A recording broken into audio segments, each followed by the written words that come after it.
वहीं ऑपरेशन सिंदूर के बाद अब देश के अंदर छिपे गद्दारों को बेनकाब करने के लिए खुफिया एजेंसियों का ऑपरेशन चल रहा है।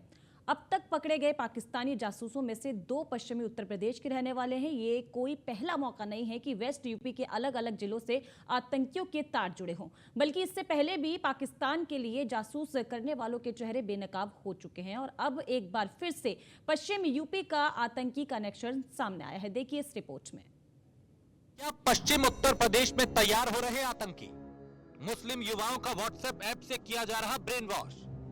20 से 30 साल के युवाओं को किया जा रहा टारगेट। खतरनाक मंसूबों के लिए सोशल मीडिया का इस्तेमाल।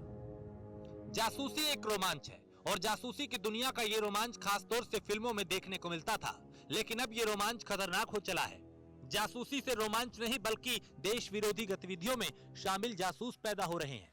लेकिन बड़ा सवाल ये कि आईएसआई एजेंट के जरिए पाकिस्तान के लिए जासूसी करने वाले देश में रहने वाले लोगों ने और भी ना जाने कितने मुस्लिम युवाओं को इस दलदल में धकेल दिया। ऑपरेशन सिंदूर के बाद खुफिया एजेंसियों द्वारा पाकिस्तानी जासूस की धरपकड़ के लिए चलाए जा रहे अभियान के दौरान आस्तीन में छिपे सांप ढूंढे जा रहे हैं। अब तक 12 से ज्यादा पाक जासूसों को पकड़ा जा चुका है, जिसमें बड़ी बात ये कि पश्चिमी उत्तर प्रदेश से 2 जासूस पकड़े गए हैं। रामपुर का रहने वाला शहजाद मुरादाबाद में पकड़ा गया, जबकि कैराना का रहने वाला नोमान पानीपत में पकड़ा गया। भारत ने हाल ही में एक सनसनीखेज कार्रवाई में 3 राज्यों हरियाणा, पंजाब और उत्तर प्रदेश से जासूसी के एक खतरनाक नेटवर्क का पर्दाफाश किया। इन जासूसों में एक ट्रैवल ब्लॉगर से लेकर सुरक्षा गार्ड और ऐप डेवलपर शामिल है, जो सोशल मीडिया, हनी ट्रैप और पैसे के लालच में फंसकर देश की संवेदनशील जानकारी पाकिस्तानी खुफिया एजेंसी आईएसआई को लीक कर रहे थे। रामपुर और कैराना का आतंकी कनेक्शन को सुरक्षा एजेंसियां खंगाल ही रही थी कि वाराणसी से पाक जासूस तैफूल पकड़ा गया, जिसकी जांच में वो चौंकाने वाला खुलासा हुआ, जिससे सुरक्षा एजेंसियां भी हैरत में पड़ गई। जांच में सामने आया कि तैफूल के व्हाट्सएप ग्रुप से पूर्वांचल के 800 से ज्यादा मोबाइल नंबर जुड़े हैं और उनको सर्विलांस ने अपनी रडार पे ले लिया है। जबकि मुरादाबाद से गिरफ्तार पाक जासूस शहजाद रामपुर और आसपास के जिलों के मुस्लिम युवाओं को पाकिस्तान भेज चुका है। अब सवाल ये कि आखिरकार इतने बड़े पैमाने पे देश के अंदर मुस्लिम युवाओं को धार्मिक आधार पर भावनात्मक रूप से जोड़ा गया और फिर उनको देश के खिलाफ विध्वंसकारी गतिविधियों में लगा दिया गया। इस कार्रवाई ने न केवल जासूसी के नए नए तरीकों को उजागर किया, बल्कि ये भी दिखाया कि कैसे सोशल मीडिया जैसे प्लेटफॉर्म का इस्तेमाल खतरनाक मंसूबों के लिए हो रहा है। हरियाणा के हिसार की ज्योति मल्होत्रा जैसी ट्रैवल ब्लॉगर से लेकर पंजाब के मलेरकोटला के युवाओं तक ये जासूस हनी ट्रैप, मैसेजिंग ऐप और व्यक्तिगत यात्राओं के जाल में फंसाए गए। सुरक्षा एजेंसियों के अनुसार ये जासूसी नेटवर्क विशेष रूप से 20 से 30 आयु वर्ग के युवाओं को निशाना बनाता था, जो सोशल मीडिया पे सक्रिय थे। इनमें से कई लोग अनजाने में जाल में फंस गए, जबकि कुछ को पैसे और अन्य प्रलोभन से फंसाया गया। उदाहरण के लिए ज्योति मल्होत्रा को कथित तौर पे एक फर्जी सोशल मीडिया प्रोफाइल के जरिए हनी ट्रैप में फंसाया गया, जिसके बाद वो संवेदनशील जानकारी साझा करने लगी। इसी तरह पंजाब के मलेरकोटला से गिरफ्तार 6 लोगों का समूह स्थानीय स्तर पे छोटे मोटे काम करता था, लेकिन उन्हें सीमा पार से मिलने वाले निर्देशों के आधार पर सैन्य ठिकानों की तस्वीरें और जानकारी भेजने के लिए प्रेरित किया गया। Bureau report, news one India. चलिए खबरों में आगे बढ़ेंगे। और अंतर्राष्ट्रीय मंच पर भद्द पिटने के बाद भी पाकिस्तान की गीदड़ भभकी कम नहीं हो रही है। इस बीच आतंकी मुल्क पाकिस्तान को उत्तर प्रदेश के मुख्यमंत्री योगी आदित्यनाथ ने सीधी और सख्त चेतावनी दी है। सीएम योगी ने क्लियर कर दिया है कि अगर हमारे एक भी नागरिक को नुकसान पहुंचाया तो पाकिस्तान को अपने अस्तित्व के लिए लड़ना पड़ेगा, जिसका नजारा पूरी दुनिया देख चुकी है। साथ ही सीएम योगी ने यह भी साफ कर दिया है कि पाकिस्तान का समय अब पूरा हो चुका है, बस कुछ दिन की ही बात है। देखिए इस रिपोर्ट के साथ।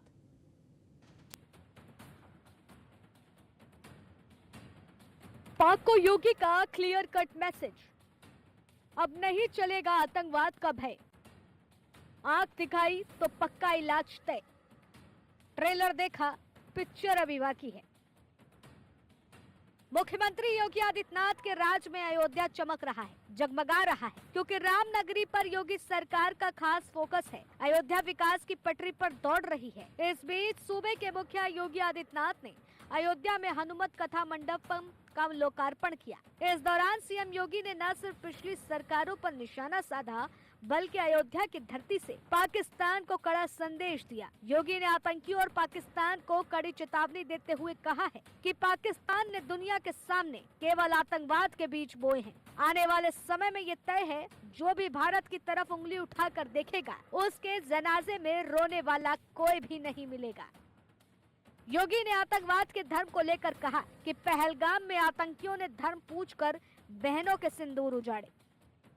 धर्म पूछ करके गोली मारी थी, 3 वर्ष तक के बच्चे को गोली मारी थी। कानपुर के शुभम द्विवेदी को मात्र 2 महीने पहले शादी हुई थी उस युवा की, उसकी पत्नी के सामने गोली मार दी गई। 26 ऐसे लोगों को निर्मम हत्या कर दी गई। और उसके बाद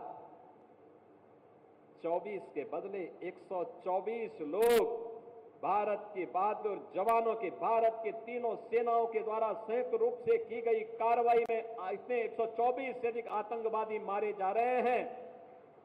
तो गलती भारत की नहीं, पाकिस्तान के उन लोगों की है जो लोग पाकिस्तान में बैठ करके आतंकवादियों को प्रश्रय दे रहे हैं, आतंकवाद को पनपा रहे हैं। और ये आतंकवाद में विश्वास के साथ कहता हूं, ये पाकिस्तान को ही ले डूबेगा एक दिन। अब ज्यादा दिन नहीं रहे पाकिस्तान के पास। वैसे भी हमारे एक पूज्य संत ने घोषणा की थी कि पाकिस्तान तो ये भविष्यवाणी है, पाकिस्तान का आध्यात्मिक जगत में कोई अस्तित्व नहीं है। और याद रखना, जिसका अपना वास्तविक अस्तित्व न हो तो वह कृत्रिम होता है, और कृत्रिम कोई भी चीज होगी उसकी एक निश्चित लाइफ होगी, उससे ज्यादा नहीं। 75 वर्ष बहुत जी लिया पाकिस्तान, अब उसका समय आ गया है, वो अपने ही कृत्यों से अब अपनी सजा पा रहा है। लेकिन आज भारत के बहादुर जवान जिस मजबूती के साथ पाकिस्तान को उसका जवाब दे रहे हैं, हर भारतवासी को अपनी सेना की यूनिफॉर्म पर, रक्षा बलों के अपने बलों पर के जवानों पर गौरव की अनुभूति करनी चाहिए। ऑपरेशन सिंदूर में बुरी तरह से पिटने के बाद भी पाकिस्तान अपनी हरकतों से बाज नहीं आ रहा है। पाकिस्तान की धरती से आतंक के फन भारत पर डंक मारने की कोशिश कर रहे हैं, लेकिन पीएम मोदी से लेकर सीएम योगी ने साफ कर दिया है कि अगर भारत की धरती पर बेगुनाहों का खून बहा तो जिम्मेदार पाकिस्तान होगा, और सजा ऐसी मिलेगी जिसके बारे में उसने सोचा भी नहीं होगा। क्योंकि जिस ऑपरेशन सिंदूर से पाकिस्तान अभी संभला नहीं, वो एक ट्रेलर था, पिक्चर अभी बाकी है। Bureau report, news 1 India.